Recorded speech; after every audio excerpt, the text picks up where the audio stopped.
Hello and welcome to Gutted. I'm Aleece. And I'm Tony, and we're here to spill our guts about horror film trailers. Welcome. Something here looks a little off, a little different. What's going on here, Aleece? We're on vacation. So we travel with our podcast, obviously. We are not in our normal recording studio area, and it's kind of like back to some earlier episodes where we have this fun little backdrop. And it's our vacation backdrop. So if you're on YouTube, you can see our vacation backdrop. This is our pre-guts of May 2025. Today we'll be going over some of the horror or horror adjacent movies that will be coming out this month. All right, first up, we have Rosario, written by Alan Tresa and directed by Felipe Vargas. It's Felipe Vargas's feature debut and starring Emerauda Tubia. She's on some show called Shadowhunters that I have not seen. And also David Dastmalchian, who was in Late Night with the Devil. Yes, and the Fangoria Chainsaw Award winner last year for Best Performance. Right. Yeah. Best lead performance. All right, let's preview that trailer. Here we are. Be down the hall.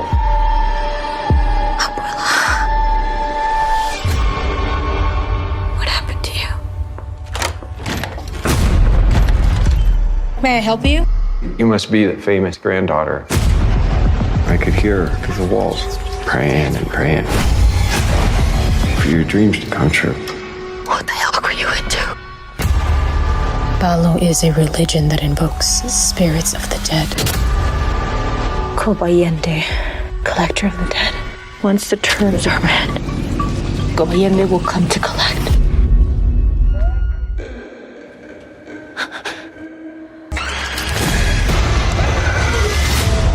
They put some curse on me before she died.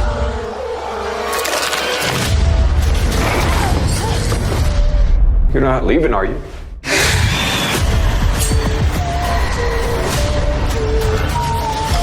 I'm ending your curse.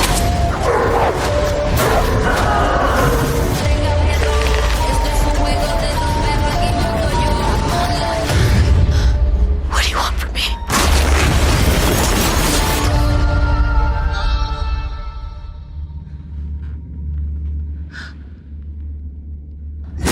All right, that was the trailer for Rosario. Aleece, what happened in that trailer? Okay, we open with a flashback of Rosario, played by Emerauda Tubia, from when she was little. It looks like some party with family, and then flash forward, she's a high-powered businesswoman, and her grandma's calling her. She's like, "Oh, not now, grandma."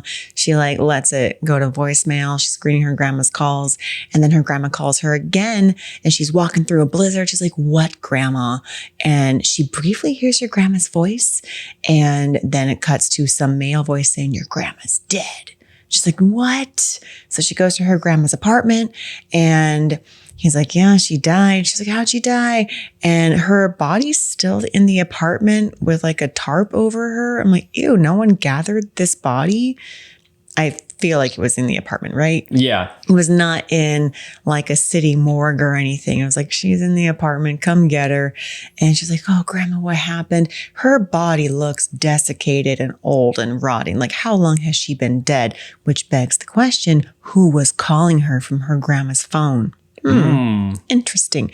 So Rosario's trying to do some digging, find out what happened to grandma. Grandma was into some weird occult shit, like books, old tattered pages about Palo Mayombe. I don't know what that is, but it sounds like some ancient spiritual thing or ancient spiritual practice. And Rosario's reading these books of the dead, or so seems. She's like, "Okay, if you do this, then this spirit will come for you." And then meanwhile, the creepy neighbor, played by David Dastmalchian, is like, "Hey, where you going? You're not leaving, are you?" And there's no power in this apartment complex for some reason. And then spirits are coming out from under the bed, trying to grab Rosario. She's hiding under the bed. And then boom, out comes grandma or a spirit. I don't know. I'm not sure what grandma was into, but that's basically that's right. So yeah, grandma's into some freaky shit, and now her granddaughter has to come and kind of see what's going on, maybe clean up the mess.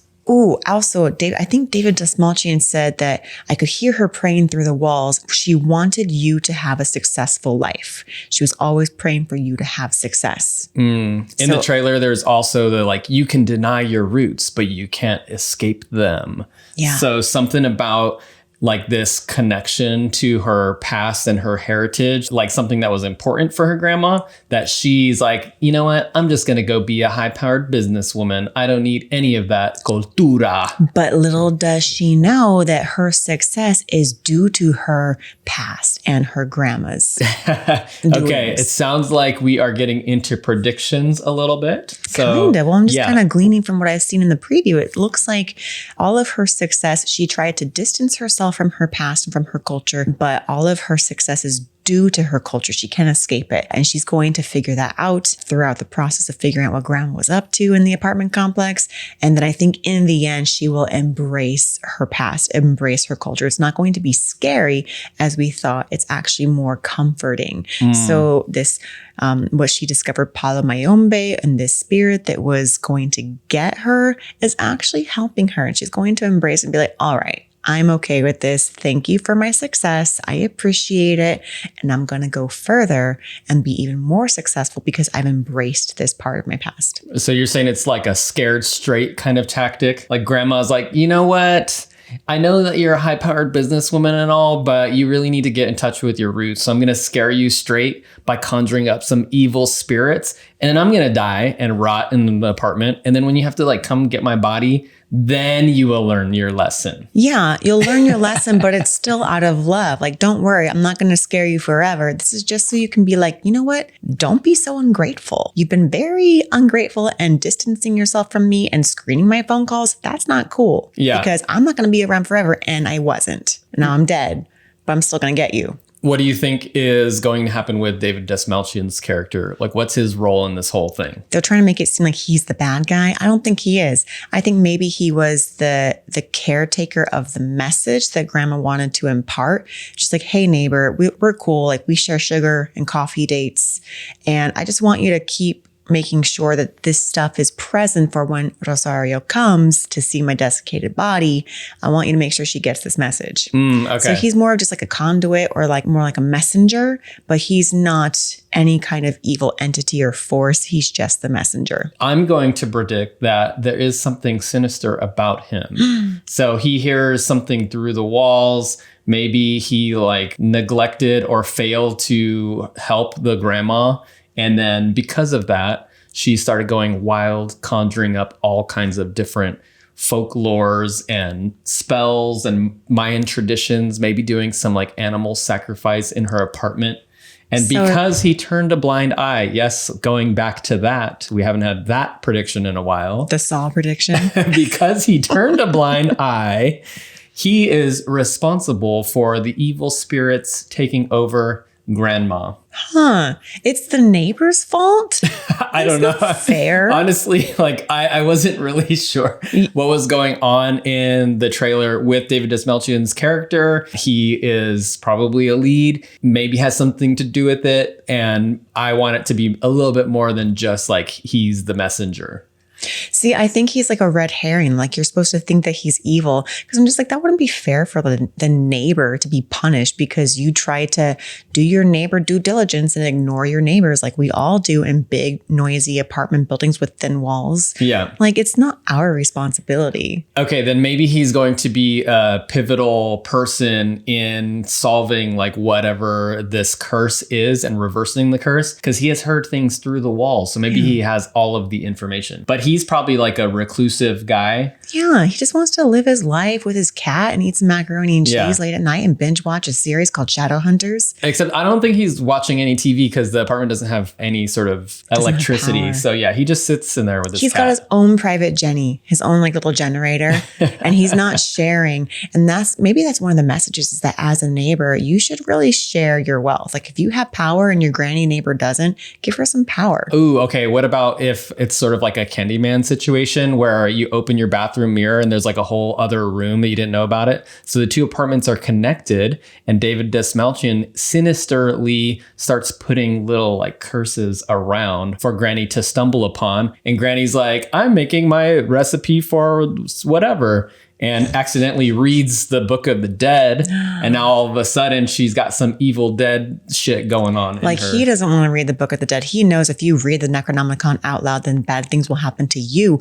But if the granny unknowingly reads it while she's making her famous, I don't know, mac and cheese, then she will get infiltrated spiritually. Yeah. That's rude. Yeah. I would like to think that this hole in the wall that connects the neighbors is like more so they can like pass sugar. Okay. Like, Yeah. oh, I need to borrow something. I'm just going to go and say that this may be my dumbest predictions yet. That's pretty bad. But that's okay. I'm here for it. I mean, I see like in the trailer, it's a story about losing a connection to your cultural heritage. So it's like, what do you do when you have to face it? And especially when it's like sinister and causing some sort of big, like it's scaring you straight. So it's like, yeah, she really has to confront it. She's been rejecting it her whole life. And now that grandma has passed and her body is like in the apartment, she's the one who has to deal with the weight of all of this sort of cultural heritage. But it doesn't have to be weight. I feel like it's become weight because she tried to suppress it and ignore it. And I think that's the main takeaway, is that like,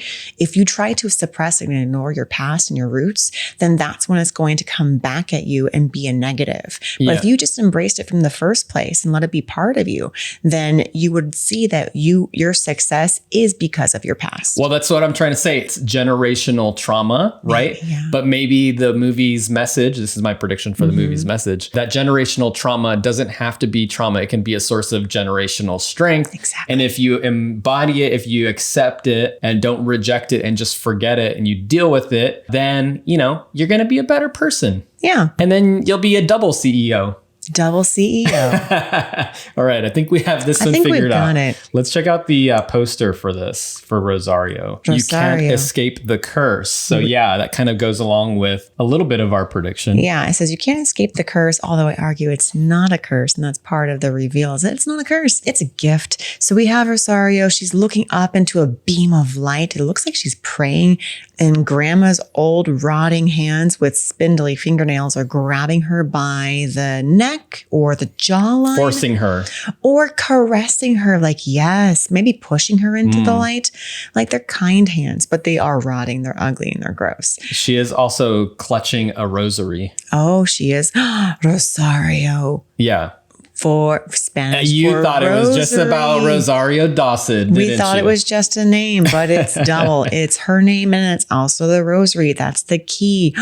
If she says her Hail Marys and her Our Fathers, then maybe she will. If she gets more in touch with religion and her past and spirituality, then maybe she will see the light, literally. Yeah. I mean, I think that's exactly what this is. It does sort of seem to have an influence of just from the set in the trailer. It looks a little bit like Wreck to me, like the style of the apartment. It's really like dark and dank, and it has this sort of presence, the spiritual or demonic presence.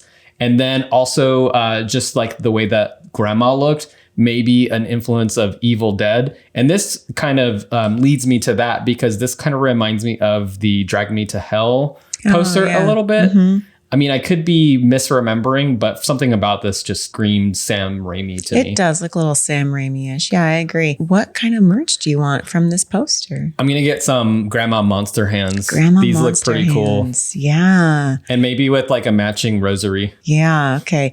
I was going to say rosary, but then I thought that's a little sacrilegious. Maybe I don't want a rosary. I don't want this. I mean, I am wearing an Exorcist shirt today, so I just don't want the Palo Mayombe to come after me. I'm not even sure if I'm using that correctly. But I like your idea of monster grandma hands. I kind of just want the nails, and I think I've gotten this before, but I want the fake press-on nails of nasty, rotting, dead nails. Yeah. I don't think I've ever seen that before. Press-on nails of rotting dead nails. That would be cool. I'm sure it's been done, but maybe it's just not as popular. It's not popular that I know of, so I want some. When are you planning on seeing this? Is this an opening theater movie? Is this a wait for streaming in theaters eventually? Or is it going on the back burner? I wasn't hooked by it. I might say I don't see this very often. I might wait for streaming. Wait for streaming. Wow. I would say I will see it in theaters eventually. It doesn't look like it's going to blow me away. However, you never know. Yeah, you never know. I'm not super into the supernatural horror movies where things are really dark and there's a jump scare and a ghost gets you. I'm not so into that. That's not my subgenre. So I think that's why I will see it eventually, but I think I will probably wait for streaming. And there are a lot more horror movies coming out now that we've passed our Halloween period. Yeah. So that's the reason why. If this was in January, I would probably say in theaters eventually. That was Rosario, set to have a theatrical US release on May 2nd of 2025. All right. Next up, we have the adaptation of the horror novel Clown in a Cornfield, directed by Eli Craig, who we know is the director of Tucker and Dale versus Evil, and written by Carter Blanchard, Eli Craig, and Adam Cesar. Adam Cesar is the writer of the young adult novel. The young adult novel, Clown in a Cornfield. Of the same name, yes. I just want to say that a couple of years ago, Tony worked on a job where when the job was over, he was cleaning up and he found a copy of Clown in the Cornfield and he took it home. And I was like, oh, Clown in a Cornfield. This is cool because I like clowns. And it looked like it was a horror novel. We never read it though, but we still have it. We own a copy. And then when we found out that they were making a movie, I was like, what? Yes. Should we read it? We never did. Even though we didn't read it, it must have been a sensation. And now that the movie's coming out, we are going to watch the movie and then read the novel. No, I never do that. I know. I might. Are you going to read the novel, then watch the movie? I might try to speed read it before we see it, but who am I kidding? I'm not going to read it. I'm going to look at the cover and that's it. That's what I'm saying. Are you going to read it after watching the movie? No, I won't. I never do that. Okay, so we're never going to read this We're novel. never going to read it, but we already have our merch. So, well, thanks for being honest. I found a book that we're never, ever going to read. Interesting fact. There you go. I like the title though. Okay. Clown in a Cornfield is also starring Katie Douglas from Ginny and Georgia, Carson McCormack from Shazam, not the Shaq one, the other one. The one with Chuck. And then Aaron Abrams from the Hannibal TV series in the teens. Yeah, the 2013 to 2015s. All right, let's check out the trailer for Clown in a Cornfield. All right, that was Clown in a Cornfield. Tony, what happened in that trailer? We have a group of teens in the small town of something Falls. What was it? Kettle Springs. Of Kettle Springs, Missouri. Lots of corn in this area, and the town culture is centered on this like sort of Thanksgiving parade sort of thing that features a giant clown named Friendo, I'm assuming. It's friendly. We keep getting these like references to, are you a friend of Friendo? And these teens use the local legend to maybe scare newcomers or scare people in the community by dressing up as Friendo around a campfire or something and, giving little pranks here and there. With a giant sickle. But yeah, little do they know that Friendo is actually murdering people. And, he has his sickle, like you said, and a chainsaw at one point, some other sort of rural saws that look like a wood cutting lumberjack saw, and is terrorizing these teens who aren't sure if it's a joke or if it's real. People are getting shot with bows and arrows. Yeah. They're trying to call for help, but some of the phones in this town don't have buttons and they don't know how to operate. The old rotary phones. Yeah. Yes. I remember in the theater watching that got a big laugh. Yeah. Where's the button? So yeah, the youth these days, they just don't know that all sorts of creepy things happen in the cornfields. And, when you're in a small town, it's like, who do you turn to for help? Do you fight? Do you run? What do you do? What do you do when you don't know old 1900s gadgets? Exactly. Yeah. So yeah, that's Clown in a Cornfield. Do you think that it is staying true to the book that you never read? I have no idea. I'm going to say no. Typically they don't, but I'm going to say that as far as predictions, it's going to seem like a Candyman situation where it's like, if you say his name, then he's going to come for you. But I think this is the situation where it's like, if you do 5 bad impressions of me, then I'm going to come for you. Well, what about the little Jack in the Box that seemed to be a main element in the trailer? Oh, yeah. Obviously, this kid in the beginning of the trailer that looks kind of like Ryder Strong from Boy Meets World. This kid's like, I have this little old Jack in a Box or a clown in a box. And the new girl's like, where did you get this? And he's like, I'm OG Kettle Kettle Springs. Obviously, he just found it at some garage sale where some nefarious neighbor's like, I'm trying to shell out this old creepy thing so that I can kill all the youth in Kettle Springs, because kids these days, they don't know how to operate simple old gadgets like the rotary phone. Ooh, okay, I like that prediction. I'm going to teach them a lesson. Yeah, it's a lesson about learning to not be reliant on technology. Exactly. So okay. it's like the older generations trying to teach the young generation some manners and rules. I was sort of thinking, I wonder if they're sort of like putting a lot of attention on this clown, because in a previous generation, this clown has terrorized the community. How do you and the know? way, well, because they have a whole parade like dedicated to the clown is like one of the main characters. So you're guessing that This is my prediction, yeah. the town did not appreciate Friendo, and then Friendo punished them, so now they have to worship Friendo. Yes, so that is my prediction, is that it's going to be more of a community conspiracy thing where the way to appease Friendo and to keep Friendo at bay is to worship Friendo or honor Friendo in this way, but the teens don't know about it. So it's kind of like Nightmare on Elm Street meets Children of the Corn. So it's like the whole town knows about it, and instead of children, it's clown of the corn. Yeah. Got it. Easy enough. So Friendo, yeah, that's the other question. Is Friendo a supernatural clown that is being appeased, sort of like, this Children of the Corn, he who walks the rows type of way? Or is Friendo more of like a Thanksgiving kind of thing where somebody is taking the town mascot and using it as a disguise because they figure like, well, it's around and nobody's going to suspect that I'm the killer because they're going to think that I'm just joking with a bunch of teenagers. So is it going to be like a slasher thing, or is it going to be more of a supernatural thing? What do you think? Nobody laughs that much. So Friendo was giggling quite a bit in the trailer, and I feel like it was so unnatural. It has to be supernatural, right? So you're going supernatural. I'm kind of going supernatural. I'm going supernatural, like part 3 of I Still Know What You Did Last Summer, aka I Will Always Know What You Did Last Summer. I'm thinking that scenario. Nice. Do you think we're going to get a skateboarding off the roof One scene? can only hope. Yeah, so a movie that is directly influenced by I Will Always Know What You Did Last Summer. Which was not that bad, as you might learn from our episode on I Will Always Know. Good one. Check it out. I think we have some pretty solid predictions there for sure without Wait, reading what the were book. you thinking? Were you thinking supernatural? What I said it was a conspiracy. They're appeasing. Okay, so you think they're it's appeasing a spirit. I'm saying it's supernatural. supernatural. Okay, Yeah, so Children we of the think Corn. it's supernatural, but the older generation is conjuring this Friendo to go teach the kids a lesson. Yeah. Got it. Or, okay, oops. Hold on. It could be the folktale is seen as the like supernatural type of thing, but it is somebody who is pissed off in the community that is using that folktale as like a cover. So Friendo is I just totally. You did. I think I'm going to stick with my first thing and just say it's some old lady who's mad at the youth and she conjured Friendo. Okay, and then I'll stick with that Friendo is supernatural. He who walks amongst the rows. Who would have known? It was Friendo the whole time. He who laughs amongst the rows.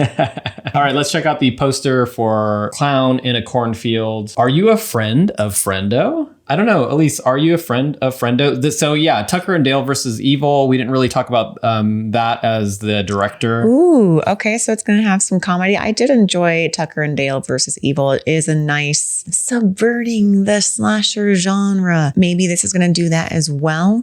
I feel like it's going to have a decent amount of comedy, but also be one of those typical teen slashers like I Know What You Did Last Summer or I Will Always Know What You Did Last Summer with an element of comedy. And starring Friendo, is this going to be a new horror icon like Art the Clown? Is Friendo going to join those ranks? What do you think of Friendo? I feel like he's going to err more on the side of Pennywise than Art the Clown. Which would support my supernatural element. Yeah. Okay. Our supernatural element. Sorry. Wait, I thought you said an old lady. Old lady conjures the supernatural. Oh, Friendo. okay. I missed that. Okay. I thought you were just going to say the old lady is a slasher. I was like, okay, that's love great. that. Okay. Our supernatural. Okay. Thank you. Yeah, I feel like there's always some sort of like, conduit. You have to have some messenger or some person that is summoning this supernatural entity into action. I like Friendo. He's got a sneaky little axe in his cornfield. I wish he had his sickle though. I'm generally a fan of clowns. Something about Friendo seems a little generic to me. So I'm hoping that there's a lot of personality when I see this. in Friendo, and because like it does seem a little bit like the expression of Friendo is a little bit Pennywise, but the new Pennywise knockoff, I would say. Yeah. So I'm hoping there's more than meets the trailer's eye. I'm hoping there's more to this movie than what we're seeing. It does seem a bit Pennywise meets I Know What You Did Last Summer. So I'm hoping there's more than just that. So yeah, if we read the book, maybe we would know this, but we didn't. So We didn't. And for the poster, there is Friendo hiding amongst the corn. He who walks amongst the rows, or Yeah. as you said, giggles, Laughs amongst the rows. laughs amongst the rows. He's holding an axe. He is. So I guess for my merch, I mean, I'm kind of just going to go on with my axe collection, but I want my axe to pop out of one of those little boxes. That would be cool. Yeah. Little like music boxes. Well, I will also get an axe, but my axe is going to have a clown nose on it That's cute. to protect from the pointy bits. Okay. So So it's like, more of a safety element. is the nose going on the pointy back end? The nose would go on the pointy back end, and then on the axe side. So like, you know, there's the pick side and there's axe side. On the axe side, this little brown cap that he's wearing, that's going to Little go hat? on. Yeah. I kind of would like if it had his furry red hair on one That'll be end. around the handle. That's for Okay. comfort. Yeah. It's a Or- very practical axe. Or the, okay, so the furry red hair. I kind of like if the furry red hair was covering the red part of the axe, like the main part. So it's like a furry red part. Like just his hair. overall, yeah, just to make it more soft if you accidentally graze against it. Yeah. Yeah, who knows? I don't know. Yeah, I like this axe This idea. is a Friendo safety axe. Okay. Friendo We friendly definitely don't want to safety get hurt. axe. When are you going to see Clown in a Cornfield? I did have intrigue because I found that book that I didn't read. So, and then when we saw that it was being made into a movie, I was like, ooh, I want to see this. But after seeing the trailer, I wasn't super impressed. Maybe the book is better than the movie. I don't know. So I'm going to give it an in theaters eventually. How about you? I probably will see it in theaters eventually as well, because I do like that it comes from the director of Tucker and Dale versus Evil. And I do like slashers. So I like that subgenre. And I also do like that we own the book but have not read it. So in theaters eventually for me. That was Clown in the Cornfield, which will get a wide US theatrical release on May 9th, 2025. So go and check it out. Next up, we have Final Destination Bloodlines, co-directed by Zach Lipovsky, who did Freaks from 2018 and the Sci-Fi Impossible TV movie. Also co-directed by Adam B. Stein, who did Freaks and also Kim Possible. So they've worked together before. Nice. Written by Guy Busick, who did Ready or Not and Abigail, and also co-written by Laurie Evans Taylor, who did Cellar Door in 2024. And co-written by John Watts. Wow, a lot of writers. He did Clown from 2014, the Eli Roth one. I never saw that one. I didn't see it either. Starring Gabrielle Rose, who played Colin's mom in Jennifer's Body. Also starring Richard Harmon, who was in the TV show The 100. Okay, yeah, that sounds like there are a lot of kill fodder in this, as I like to say. And Tony Todd, his final role.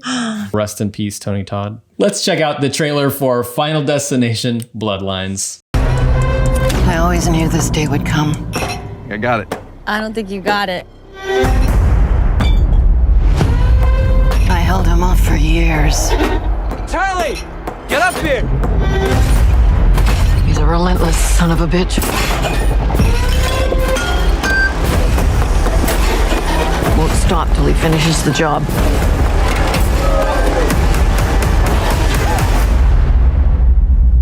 Death is coming for our family. I said, oh, oh, oh, oh, oh.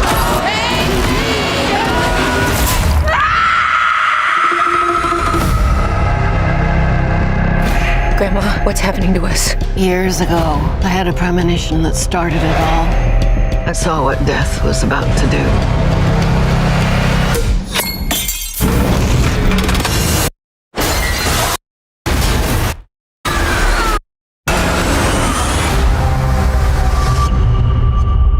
I saved a lot of lives that night. Everyone needs to get off the dance floor! Lives that were never meant to be saved. But death doesn't like it when you mess with his plans. This book, it will show you everything you need to know to keep our family safe. It all started with Grandma. Death is coming for us because we were never supposed to exist. Only by embracing death will that pass you by.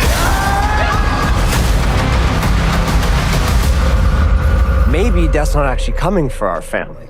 Because that would be crazy. Good luck. All right, that was the trailer for Final Destination Bloodlines. Aleece, what happened in that trailer? Okay, and this was actually the first time I have seen this trailer. I've seen the teaser where the guy's in the tattoo parlor and then, whoops, one of his piercings gets hooked to a ceiling fan. I thought that was the trailer, but this is the trailer. So in this trailer, there's a family having an outdoor backyard barbecue, and I think it's like his anniversary because there's some older guy that says, you don't get to pick the one you love, but you love the one you got. And I was like, that's mean. Like you're just settling. I don't know how I feel about that quote. Anyway, they're all cheersing. And of course, we get these close-ups of things that could happen or might happen. Like there's a shard of glass that gets stuck in the ice bin, which everyone knows you're supposed to drain the ice bin when that happens. But they don't. They just scoop it away into the trash and some of it gets into the ice, whatever. They also zoom in on some kid, some adult man on a trampoline. He's like, come on the trampoline. And some careless person left a rake or a hoe or something underneath the trampoline, spikes up, and he's about to get his butt bruised or butt pierced by this backyard rake. That could happen. And also we see some careless mom dumps a beer bottle onto a hose that sets off this whole chain of events to make the lawnmower start. Bunch of careless people at this backyard party. Also, we see some people playing giant Jenga. What else do we see? I don't know. Some other things. Does it really matter? It doesn't matter. And you're like, what's going to happen? Which one is going to set off the chain of events? Turns out all of it's going to happen. And bing, bang, boom. Dad gets run over by a lawnmower. Cut to his funeral. And the kids are like, what happened? Why'd this happen? Then some older lady with gray spindly hair is like, it's coming for us because I prevented something back in the 50s in the Space Needle. Another grandma with a curse movie. Another granny with a curse. She's like, I prevented all these deaths from happening in the Space Needle or the CN Tower or the stratosphere. Another Space Needle or stratosphere building type horror movie. Yeah. Another fancy dinner happening up high. We're building the connections between so many horror connections that may or may not be there. Anyway, so she had this premonition back in the 50s where she saw people dying in the Space Needle. She's like, get out of there. So she prevented all that from happening. And that's why it's Bloodlines. It's like cut to this picture of an airplane, cut to some big truck, cut to a bus. Basically flashing back all of the previous to catch you up to speed in case you haven't seen Final Destination 1 through 5. It's like, okay, all of this might happen. And so this brings me to my predictions. Is this going to try to prevent all of the final Ds from happening? Interesting. If you can go back far enough, can you prevent all of those movies from happening? So we have predictions within predictions, like very Inception-like. Wait, so you're saying that there's going to be a time travel element? It's going to be like all of the other final Ds might not happen if we can prevent this one Space Needle thing from happening. And then we're going to get a scene of like Devon Sawa floating down as Casper and then turning into Devon Sawa. And he's like, thank you for helping solve the curse. You really want Devon Sawa as Casper in many movies, yes. Yeah. Long are the days of just being hit with the brick off camera and dying and your friend coming over and taking a Polaroid of it and being like, nah, that happened. Was that part of it or did he just die in a freak accident? But the Final Destination is back. I had to look this up. They're called the Rube Goldberg machines. Everyone knows like what they are, but like I never knew the name. Yeah, it's like the marble hits the domino and then that hits the seesaw, which hits the bucket, which makes the water spill on the electrical wires. Yeah. So, I mean, that's kind of like the good and the bad at the same time of the Final Destination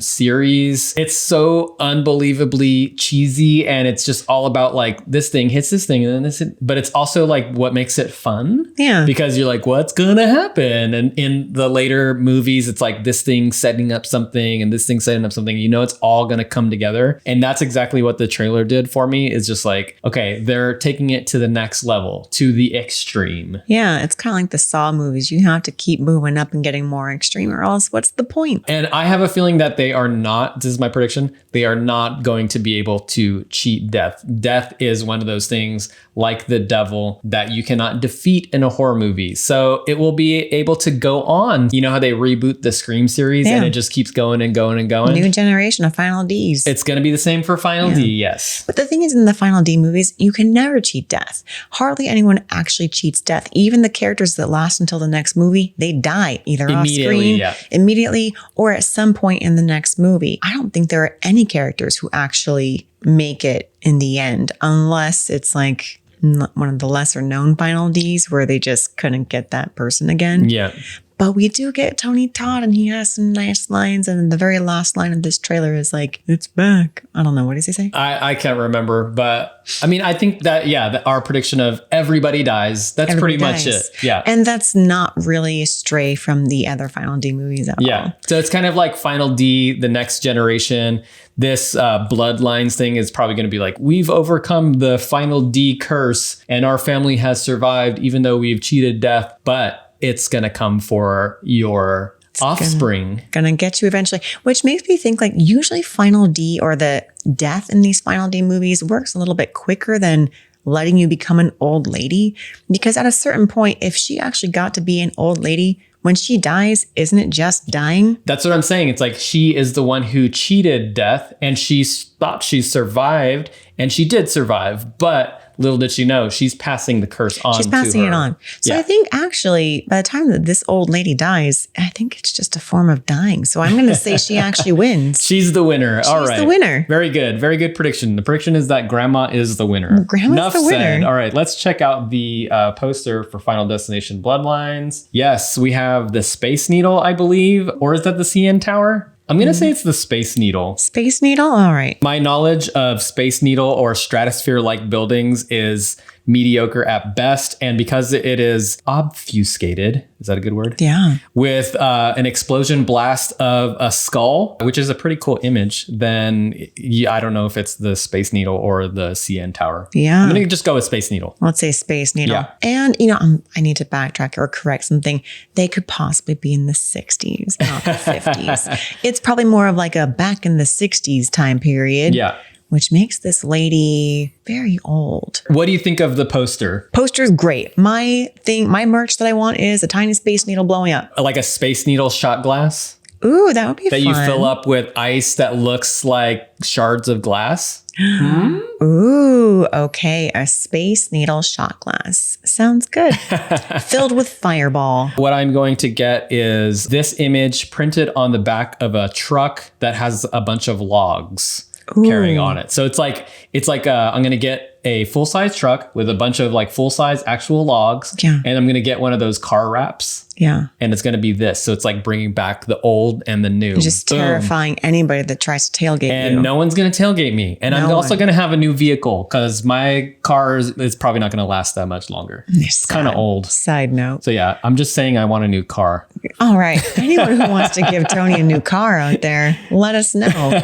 All right. When do you think you're going to see Final D Bloodlines? If I have time, I will see this opening weekend just because it is Final Destination. It's kind of like one of those guilty pleasure type movies. Yeah. So I'm going to go with it, I'm going to go with opening weekend as well. Usually for movies like these at AMC, they have like, if you see this in like an advanced screening, then you get like a little token, you get some merch. So I might try to see the advanced screening so I can get a little merch thing. All right, that was Final Destination Bloodlines, set to have a U.S. theatrical release of May 16th, 2025. Next up, we have Bring Her Back, directed by Danny and Michael Philippou from 2022's Talk to Me, which was our top film of that year. It was. This is also written by Bill Hinsman and Danny Philippou, who both wrote Talk to Me. Bring Her Back is starring Sally Hawkins, the Oscar nominee from The Shape of Water, and from Blue Jasmine, and some other people who may be newcomers. Yeah. All right, let's check out that trailer for Bring Her Back. Is this your new sister and brother, Oliver? Oliver lost his family just like you guys. Needed someone that could keep in special care. Listen, I've got to tell you a secret.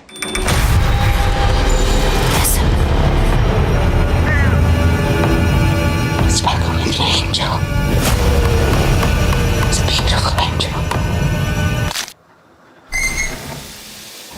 beautiful things. Listen.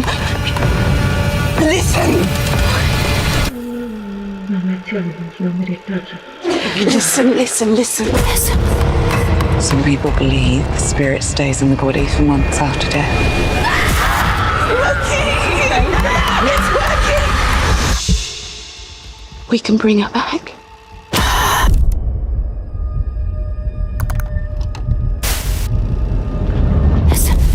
Listen. Okay, that was the trailer for Bring Her Back from A24 and the Philippou brothers. Aleece, what is going on in that trailer? All right, we start with Sally Hawkins. I think she's like a pool cleaner or a pool painter, or maybe she's just renovating her own pool. She takes in a young child and says, "Oh, welcome to your new family. Here's your new brother and sister." This young child does not speak. They have kind of a like number 11 vibe to them. And the child is in the bathtub, doesn't speak. And Sally Hawkins is like, "Oh, what's up?" And the child just like looks at Sally Hawkins with like a crunchy eyeball. And then we hear a quote that says, "The spirit can stay in the body for 7 months after death.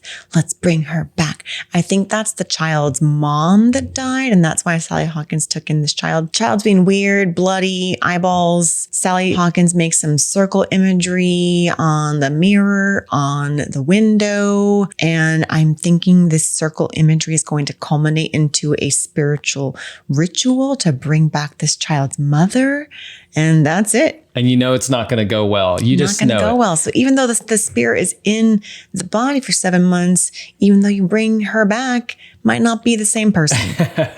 I'm just going to go ahead and say that this movie looks freaking awesome. When I first heard about it and when I saw the trailer, I was like, I need to see this movie immediately. The Philippou brothers took us by force with Talk to Me, and it was like such an awesome debut. This one, judging from the trailer, looks super awesome as well. Let's get right into predictions. All right. Yeah, I am going to guess that they're going to try to bring her back and it's not going to go well. And also this little child, like what's the deal? Is this child possessed? Was this child the reason for the mom's demise? And maybe that's what we'll learn. Maybe when they bring the mom back, she's like, "Why'd you bring me back? I was fine," or something. And then also you're taking care of this child. This child was possessed. Yeah, 100% agree. I think that some bad things are going to happen. And it's going to be they're circling the house with the salt. And there is this sort of media element to it as well. They're looking up footage of perhaps the mom or maybe some other rituals that were done in the same manner.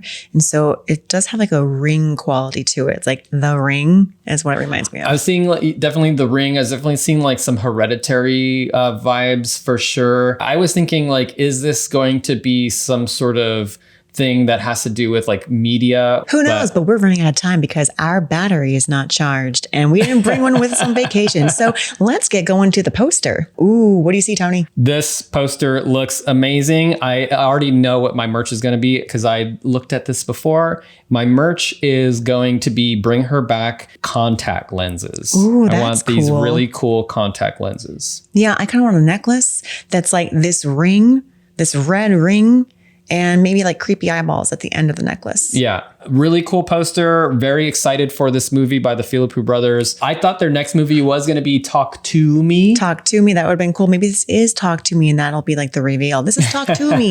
But in the poster, we see this face of the child with the weird eyeballs all bloody and kind of vacant. And then the ring around the head, almost in a halo type fashion. And a hand coming from above and thumb right in that glabella, the center of the forehead. Yeah. And So something about circles for sure. Yeah. And it says, "Bring her back," in an arched circular way. Nice. When do you want to see this movie? I mean, this is an obvious opening weekend movie. Just looking at the trailer, it looks like it's going to be creepy, scary. It looks like an original story. So for all of those reasons, it's an opening theater movie for me. How about you? I agree. It is an opening weekend movie for me as well. All right. Well, we did it just in time before our battery camera runs out. out. All right, if you like what you've heard today, please subscribe, give us a rating, give us a comment, and let us know what you want us to cover, and we'll probably do it. We don't get many emails, so email us. Yes, if that didn't sound desperate enough, then I'm desperate. We as a unit are desperate. All right. Thank you for watching and or listening. This has been another episode of Got It.